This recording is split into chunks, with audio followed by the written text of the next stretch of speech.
Hello everyone, my name is Devrakshan Kumar Patel and today I am going to show you my exploratory data analysis on road accident survival data. So I have this dataset which consists the data of the people who have met a road accident. This dataset consists of age, gender, speed of impact, whether the person have wore a helmet and seatbelt or not, and whether the person has survived the accident or not. So in this EDA, I try to find out how all these things affect the survival of the person who have met a road accident. So the first step of EDA was to import the libraries used in it. In this EDA, I have used Pandas, Matplotlib and Seaborn. The next step is to import this data from the CSV file into this notebook. So I have used pandas.readcsv to import the data from the CSV file into this notebook. Then if you use dataframe.shape, you will find out that this dataset consists of 200 rows and 6 columns. And using df.info, you will find out that gender and speed of impact are the two columns which have null values. Below, if you find out the sum of all the null values, you will find out that gender has one null value and speed of impact has 3 null values.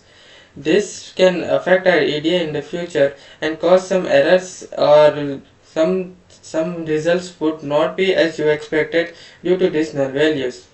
So we try to clean these null values. In the gender, instead of empty row or empty column, we have used unknown. And in the speed of impact, we have used the mean speed of impact of all the available speed of impacts. So and just like that, we have cleaned all the null values, and now this dataset consists of no null values. Then if you see this dataset, it consists of people who have survived and who have not survived. So, but using this dataset, we would not be able to find out the relation between all this or relation between speed of impact, helmet use, seatbelt use with the survival. So to make EDA easier, we have divided the data frame into two different data frames, that is survived and not survived. This will divide the data of the person who has survived and the person who have not survived the accident.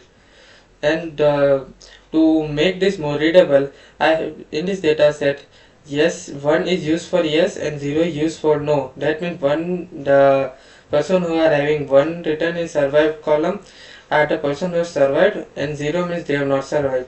To make this more readable, I have converted 1 to yes and 0 to no. So now as you can see, the divided data frames are clearly visible. The people who have survived are in a different data frame, and not survived are in different data frame. Now out of the data from the CSV file, 101 people have survived and 99 have not survived. And out of those, 111 were wearing helmet and 89 were not wearing helmet. Similarly for seat belt. Now if this is of the mixed data set, this will not show us that the person wearing helmet was survived or not. So I have used the divided data frames to find out that out of the people who have survived, 59 were wearing seat belt and 54 were wearing helmet.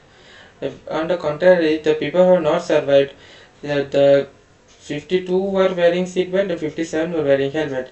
So now we can identify the survival rate while wearing and not wearing seatbelt and the helmets.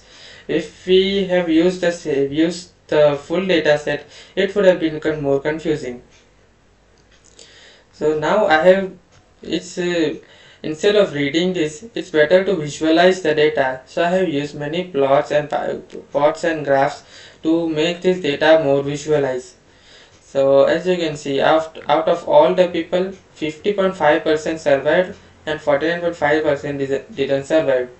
58.4% out of all the people who have survived, 58.4% were wearing seatbelt and 41.6% were not wearing seatbelt.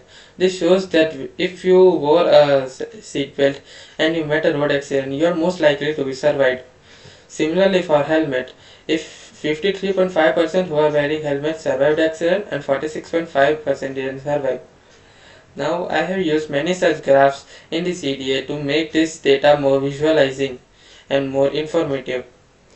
At the end, I have written some key insights from my EDA, such for example, the average speed impact in the accident was 70 km/h, which means they were mostly overspeeding.